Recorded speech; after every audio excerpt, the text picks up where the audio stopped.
So I've got these Jabbao dosing pumps, fairly cheap. Wi-Fi lets you set them up.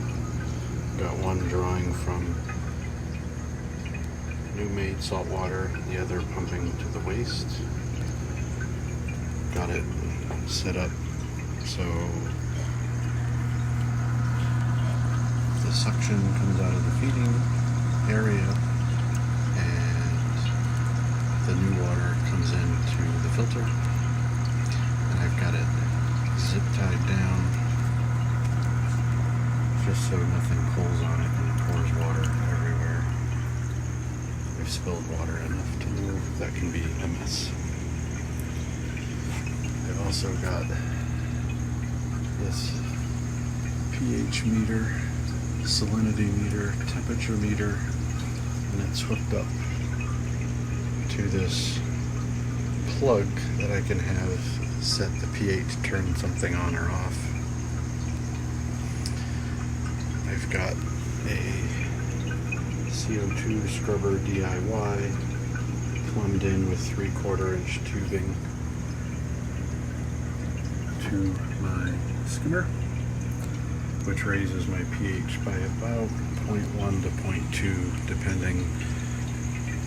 This pH meter, even calibrated, seems to run 0.2 low. So at night my true pH is going down to between 7.9 and 8, and at night, at the afternoon, by the end of the day, it's up around between 8.35, which is pretty decent. Growing keto, my pod culture crashed, so I'm going to have to start some more. I do have a sieve, so maybe I'll be able to catch some from the tank to restart without having to order any. I am playing with the idea, though I have no idea what I'm doing, using some sort of a electric controllable solenoid for the CO2 scrubber, but it may be that running it all the time is fine. This is a fairly tight room.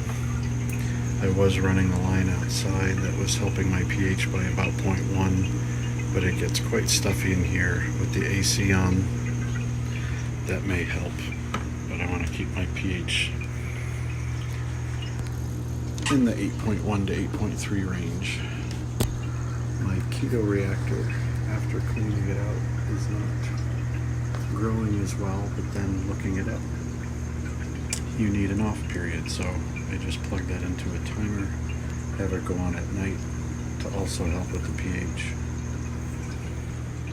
And my phosphates were dropping quite low, so I took out the GFO, harvested the keto, and they started going up, and I had a hair algae bloom. And I just scrubbed the heck out of both of these rocks with a toothbrush outside the tank, and they're looking better. Although I think I stressed my poor sea urchin.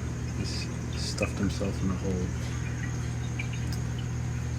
This guy and his partner, the blenny, who is right there, are eating hair algae. Not cleaning it out yet, but doing pretty well. I've been 3D printing some fun stuff, so I've got this algae thing. I had to tie it to magnets because guess what? It floats, so that's not going to help the fish, but looks like he may be starting to pick at it a little bit, so that's good. I've been playing with 3D printing lock line and flow stuff, primarily for the Nano tank. So I want to have two of these. They just don't fit tight enough to put on the Nano. I've got one hooked up,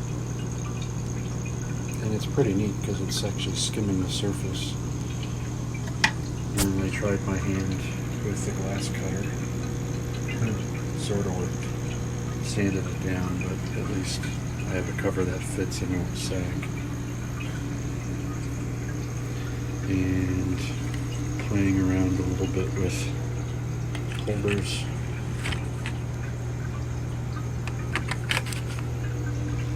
I got one for my magnesium from Aquaforest I just printed last night, which works really well. This one I had actually ordered off of Etsy, but now feel I have to do my own. So, gotta have fun. Last, we've got the DIY tank. Mostly, tank is doing okay. Getting some diatoms. Hard to see, but I've seeded it with lots of pods that I grew. Doing well. We got a little baby Ocellaris, and I caught my Bengai cardinal that was being picked on by the mated pair in the other tank. Got my automatic feeder. Found these light stands for like 20 bucks on Amazon, and works pretty well. Using the Photon app on the phone, I'm getting somewhere between like 80 to 120 par, depending on the depth of the tank. And then 40 bucks on eBay. Great little hang on the back filter for polishing the water. Adjustable flow. If I can reach it while I'm on the phone.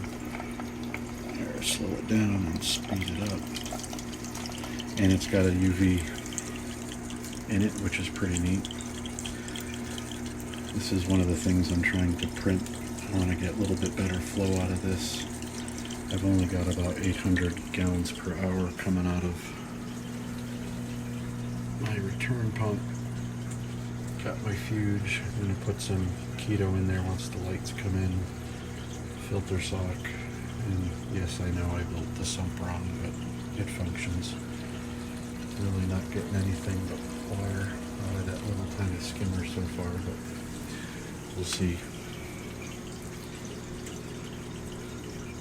And maybe another month or two, once the water's really stable and a few more fish, then I'll get some anemones, probably 2 bubble tips. And I know you shouldn't add them till later, but that's that.